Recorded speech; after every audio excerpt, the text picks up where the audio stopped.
అయితే చంద్రబాబు నాయుడు హయాంలో జరిగిన లిక్కర్ స్కామ్ ఏదైతే ఉందో దాంట్లో క్లియర్ కట్ సీఎం అప్పుడు చంద్రబాబు నాయుడు ఆయన డిజిటల్ సిగ్నేచర్ ఉంది, కేబినెట్ అప్రూవల్ లేకుండా ప్రివిలేజ్ ఫీ తీసేశారు. దానివల్ల సంవత్సరానికి 1300 కోట్లు రావాల్సింది తగ్గిపోయింది. రెవెన్యూ తగ్గినప్పుడు ఫైనాన్స్ వీటి నుంచి కూడా వాళ్ళ కంకరెన్స్ ఉండాలి. పెట్టి ఇచ్చేసి అక్కడ ఎవిడెన్స్ ఉంది. తర్వాత 3 డిస్టిలరీలకు లైసెన్స్లు ఇచ్చారు. అవసరం లేదు కొత్తగానే కమిటీ, ఎక్స్పర్ట్ కమిటీ చెప్పిన తర్వాత కూడా ఇచ్చారు.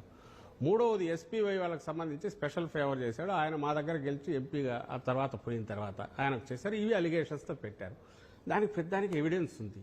ఇక్కడెక్కడ ఎవిడెన్స్ ఉంది? వీళ్ళు జగన్మోహన్ రెడ్డి గారిని టార్గెట్గా పెట్టుకొని వాళ్ళు ఏ కథలు రాస్తున్నారో అందరికీ తెలుసు ఎక్కడికి టార్గెట్ పెట్టుకున్నారని. ఒక్క చోట ఎక్కడైనా గవర్నమెంట్ దేనికి రిలేటెడ్ ఆ పాలసీ ట్రాన్స్పరెంట్ గా ఉందా లేదా, దానికి సంబంధించి వీళ్ళు చేసిన వ్యవహార శైలి ట్రాన్స్పరెంట్ గా ఉందా, ఓపెన్ గా ఉందా లేదా, ఎక్కడన్నా ప్రైవేట్ వాడికి 4 రూపాయలు ఎక్కువ వచ్చేట్టు చేశారా?